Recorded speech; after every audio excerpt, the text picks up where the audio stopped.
کہ آل محمد. حقیقت یہ ہے کہ امت کی بھلائی اسی میں تھی کہ آل محمد کو مان لیا جائے. اب رسول اللہ نے تو کوشش کی لیکن قرآن نے بار بار کہا, اشارے کی, کونوا مع الصادقین. چھوٹی سی آیت ہے, سچوں کے ساتھ ہو جاؤ, سچوں کے ساتھ ہو جاؤ, یعنی سچوں کا ساتھ دو تاکہ تم بھی سچے کہلاؤ. جھوٹوں کے پاس بیٹھو گے جھوٹے کہلاؤ. اب سوال یہ ہے کہ اگر اللہ یہ کہہ دے کہ صادقین کے ساتھ ہو جاؤ اور صادقین کو اپنا آئیڈیل زندگی کا بنا لو, تو اللہ کے اوپر واجب ہے کہ وہ صادقین کو دکھائے. اب آئے صادقین کا ساتھ دے. اب اللہ یہ بھی چاہتا ہے کہ پوری امت پہچان لے صادقین ہیں کون. جب تک کہ لفظ صادق سچائی کا مارکا نہ ہو, صادق کیسے پہچانے جائے. تو بس اللہ نے دیکھیے کیسا انتظام کیا, اور شروع ہو گیا معاملہ کہ نجران کے راہب جنہیں رسول اللہ نے خط لکھا تھا کہ یا ایمان قبول کرو, کلمہ پڑھ کے مسلمان ہو, یا پھر جزیہ دو. اسلامی حکومت کو, ہم کو جزیہ دو. اب پورے عرب پہ ہمارا قبضہ ہے, یمن بھی ہمارا ہے. اب وہ پریشان ہو گئے, وہ تو بہت شائی کر رہے تھے نجران میں, ان کی تو ایک طرح سے حکومت بنی ہوئی تھی عیسائیوں کو. تو انہوں نے کہا چل کے پیغمبر سے بات کی. چلتے وفد آ گیا, سارے راہب آ گئے, بچوں کو لائے, بیویوں کو لائے, سب عورتوں کو لے کے آئے, بڑے اطمینان سے آئے, ساز و سامان لے کر آئے, بہت ہی اعلیٰ لباس پہن کر آئے, سونے کی انگوٹھیاں, اس میں ہیرے جڑے ہوئے, سب نے بہت اپنے آپ کو سجایا, عمارت دکھائی. لیکن جب مسجد میں داخل ہوئے سلام کیا, رسول اللہ نے منہ پھیر لیا. باہر نکلے, حضرت علی سے ملاقات ہوئی, کہ کیسا ہے تمہارا نبی, سلام کا جواب نہیں دیا. کہ تو یہ پہلے انگوٹھیاں تو اتار دو, یہ جو تم اپنی امیری دکھانے آئے ہو یہ سب اتار کے تم تو کہتے ہو راہب وہ سادے لباس میں آؤ, تو پھر سادے سفید لباس میں آئے. سلام کیا, رسول اللہ نے جواب دیا. کیا مسئلہ ہے ان کا؟ دیکھیے ہم اپنا عقیدہ نہیں چھوڑ سکتے. رسول اللہ نے کہا کیا عقیدہ ہے؟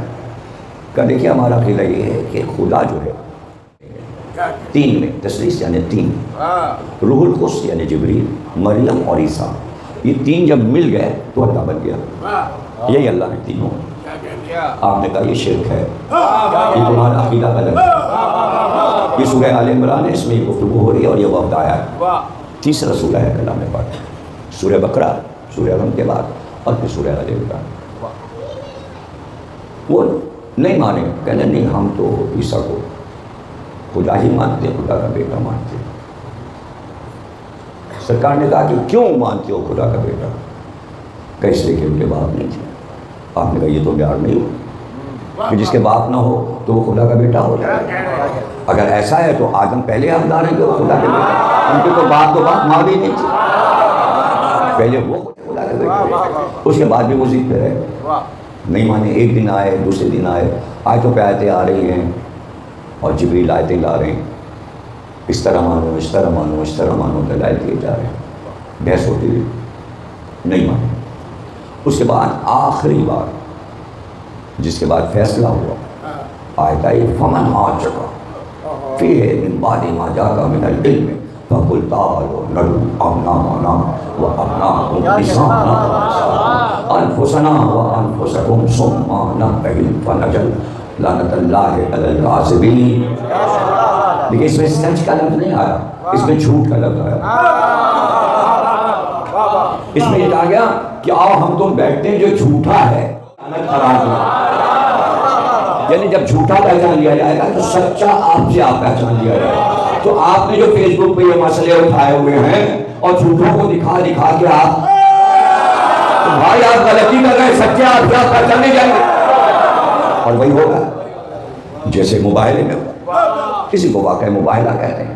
عربی کا قاعدہ ہے کہ اگر مذہبی بحث ہو دو آدمیوں میں تو اسے مناظرہ کہتے ہیں, اگر شاعری میں ہو تو مقاصدہ کہتے ہیں, اگر غزل کا مقابلہ ہو تو اسے مشاعرہ کہتے ہیں, اگر لڑائی ہو تو اسے مجادلہ کہتے ہیں, اگر دو آدمی آپس میں فخر کر رہے ہوں اسے مفاخرہ کہتے ہیں, اور اگر دو آدمی بارگاہ میں صرف یہ دل سے کہہ رہے ہوں کہ جو باطل پہ ہو تو دکھا دے تو حق آپ سے آپ ظاہر ہو جائے گا, یعنی باطل پہ عذاب آئے تو حق آپ سے آپ پہچانا جائے گا, اسے مباہلہ کہتے ہیں. اس کے معنی نجران کے رہنے والے عیسائی اس اصول سے واقف تھے, ہم نے کہتے ہیں مباہلہ کیا چیز ہے. میدان میں جو بلایا جا رہا ہے، آیتیں سن کر وہ سمجھ گئے تھے کہ مباہلہ ہوگا، وہ مباہلے سے واقف تھے، عیسائی اچھی طرح جانتے تھے۔ اب رسول سے اور عیسائیوں دونوں سے اللہ کہہ رہا ہے جاؤ پھر اگر تم سچے ہو اپنے دعوے میں، تو یہاں سے آیت شروع ہوئی فمن ہاتھ جھگڑا ختم کرو، بات ختم کرو۔ کیوں؟ فمن ہاں جگہ فیہ من بعد ما جاءک من العلم، جب علم آ گیا تو اب جھگڑا کس بات کا ہے؟ دیکھیں یہ عیسائیوں سے کہا جا رہا ہے جو علم کے دعوے دار ہیں، تو اللہ ان سے کہہ رہا ہے کہ رسول سے کہیے کہ جب علم آ جاتا ہے، جہاں جہالت ہوتی ہے جھگڑا وہاں ہوتا ہے، جہاں علم ہوتا ہے وہاں جھگڑا نہیں ہوتا۔ اب ہم دیکھیں کسی سے کیوں نہیں جھگڑا کرتے، ہم کسی سے الجھتے ہی نہیں، جہاں جھگڑے کی صورت ہوتی ہے ہم وہاں سے ہٹ جاتے ہیں، اس لیے کہ جاہل کا کام ہے جھگڑا کرنا۔ قرآن کی آیت کہہ رہی ہے، اور اگر تم سچے ہو اپنے دعوے میں تو پھر چلو ٹھیک ہے، ہم بھی لاتے ہیں بیٹوں کو، ہم لاتے ہیں اپنی عورتوں کو، تم بھی لاؤ اپنی عورتوں کو، ہم لاتے ہیں اپنے نفسوں کو، تم بھی لاؤ اپنے نفسوں کو، اور پھر ایک جگہ بیٹھتے ہیں اور پھر جھوٹے پہ لعنت قرار دیتے ہیں اللہ کی لعنت۔ اور جب ہم کہیں گے کہ اللہ کی لعنت اس پہ ہو تو پھر دیکھنا اگر حق ہیں ہم تو اللہ ہی لعنت بھیجے گا۔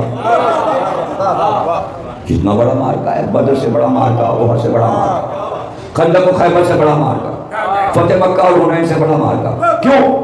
اس لیے کہ جتنی لڑائیاں ہوئیں فریق جو مقابل میں ہے وہ یہ نہیں کہتا تھا کہ آپ جیت گئے ہم ہار گئے، لڑائی ہوتی تھی اپنے اپنے گھر چلے جاتے تھے، اظہار کوئی نہیں کرتا تھا کہ بھئی ہم ہار گئے۔ یہ واحد لڑائی ہے پیغمبر کی جس میں مخالف نے فریق نے یہ کہا ہم ہار گئے۔ اب بہت سے لوگ اپنے کھلی باتیں نکال لیتے بغیر مطالعے کے، قیاس کرنے لگے، کیونکہ علم کی کمی ہوتی تو قیاس کرتے۔ کیا راہب تو شادی کرتے نہیں، راہب کی تو اولاد ہوتی ہے، راہب کے بیٹے کہاں سے ہوگا، راہب کی بیوی نہیں ہوتی۔ ارے بھائی آیت کہہ رہی ہے اپنی عورتیں لاؤ، مقابلہ نہیں ہو پائے گا، اپنے بیٹے لاؤ، اپنے نفسوں کو لاؤ، جو ادھر سے جانا ہے وہ ادھر سے بھی آنا ہے۔ عورتوں کو لائے تھے جبھی تو اللہ نے کہا عورتوں کو لاؤ، اس کے معنی سب کی بیویاں ساتھ تھیں۔ اب تاریخ اٹھا کے پڑھ لیجیے، سب کے نام لکھے ہوئے ہیں، بیویوں کے نام لکھے ہیں، راہبوں کے نام لکھے ہیں، اور بیٹوں کے بھی نام لکھے ہیں، جن بیٹوں کو 6-7 سال کے بیٹے لے کے راہب اپنے بیٹے آئے تھے وہ بھی وہاں بیٹھے تھے، اس لیے کہ اللہ کا حکم تھا بیٹوں کو بٹھاؤ۔ تو اب یہاں سے اللہ نے ہمیشہ گنجائش رکھی ہر چیز میں کہ یہ نہ ہو کہ مخصوص کچھ نام لے لے، نہیں ایسا کرتا ہے کہ بھئی میدان جنگ میں جانا تو رسول پہلے پوچھتا کون جائے گا اس کے مقابل، تاکہ بعد میں ورنہ ہم چلے جاتے اسے مار آ جائے، وہ تو علی گئے مار آئے، تو پہلے رسول اللہ پوچھتے تھے کون جائے گا، جب سب منہ چھپا لیتے تھے تو کہتے تھے علی جاؤ۔ تو یہاں بھی اللہ نے گنجائش دی، پوری امت ہے نا، تو آیت جو ہے وہ مخاطب ہے سب سے، بیٹے جائیں اپنا آنا، نسانا عورتیں جائیں بہت سارے، انفسنا بہت سے نفس جائیں جو قریبی رشتہ دار ہیں، جس کا جائے۔ لیکن انتخاب کیا ہوا؟ 2 بچے حسن اور حسین، عورتوں میں 1 خاتون، نفسوں میں 1 نفس علی، اور لے کے چلے اور پہنچے وہاں میدان میں بیٹھے، سامنے عیسائی آ کے بیٹھ گئے، خاموش، وہ بھی خاموش یہ بھی خاموش، نہ وہ بولے نہ یہ بولے۔ تھوڑی دیر ہوئی تھی کہ انہوں نے دیکھا کہ کیا جلالت آشکار ہے، ان کے بیٹھنے کا انداز، پرانی چہرے، ایک بی بی جو برقع پوش ہے جس کا چہرہ بند ہے، اس کی سیاہ چادر میں کیا جلال ہے، سب انہیں جلال لگ رہا تھا۔ اور ایک بار انہوں نے ادھر ادھر دیکھنا شروع کیا، درختوں کو دیکھا، پرندوں کو دیکھا، اب بس پھر انہیں سب نظر آ گیا کہ درخت کی شاخیں تیز ہلنے لگی، ہوا تیز چلنے لگی، اور درختوں سے پرندے مر مر کے گرنے لگے، زمین پہ گرتے تھے، بے جان ہو کر اور ختم ہو جاتے تھے۔ یعنی کچھ ایسا پرندے پہلے دیکھتے ہیں، جانوروں کو پہلے پتہ چل جاتا ہے کہ کوئی عذاب آ رہا ہے، یہ عذاب کی نشانیاں عیسائیوں نے دیکھی تھی۔ اور ایک بار وہ سب بول پڑے، ان کا ہم ان سے مباہلہ نہیں کریں گے. ہم وہ چہرے دیکھ رہے ہیں، اگر یہ اشارہ کر دی تو اب اس میں صرف نبی نہیں ہے، یعنی عیسائیوں نے سب کی ایک ہی فضیلت بتائی، چاہے بچہ ہو یا جوان یا نبی ہو یا امام، یعنی سب نے خاصیت اشارہ کرے تو باہر اپنی جگہ سے ہٹ گئے. ہم یہ رومانی چہرے دیکھ رہے ہیں، وہ ہٹ گئے. کیا نظر آیا انہوں نے آیت کو غور سے سمجھا. اللہ یہ کہہ رہا تھا آج جو جھوٹا ثابت ہو گیا اس پہ اللہ کی لعنت ہوگی. لعنت اللہ علی الکاذبین، جو جھوٹا ہے اس پر اللہ کی لعنت. اللہ کی لعنت اور عذاب برابر ہے. اللہ کی لعنت جس پہ لگ جائے وہ عذاب ہے. عیسائیوں نے کہا ہم اگر لعنت لے لیں گے قیامت تک ہماری پوری قوم بدنام ہو جائے گی اور سب ہم پر لعنت کیا کریں گے اور ہم پہ زیادہ لعنت ہوگی، اس لیے کہ اگر راہ پہ بھی آ جائے گی تو بدنام ہم ہوں گے کہ ان لوگوں نے ان سے ٹکر لے کر لعنت خریدی تھی. انہوں نے اپنی قوم کا مستقبل بچایا اور پھر وہ سمجھ گئے خون ماں صادقین سچے یہی ہیں جن کے ساتھ ہونا، اور ہم جھوٹے ہیں. ان کا اعتقاد، ان کا عقیدہ، ان کا ایمان سچا ہے. عیسائیوں نے اقرار کر لیا. اب آپ دیکھ لیجئے وہ ہٹ گئے مقابل سے، پنجے تک کے مقابل سے ہٹ گئے. حالانکہ آیت میں لعنت تھی، لیکن کہیں آپ پڑھ کے بتا دیجئے حدیث ہو کہ عیسائیوں پر حکم ہو کہ عیسائیوں پہ خدا کی لعنت.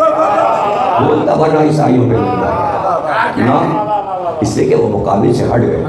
اب وہ تو ہٹ گئے لیکن جو قرآن کی آیت تھی وہ وہی لے گئی اور اس نے اللہ سے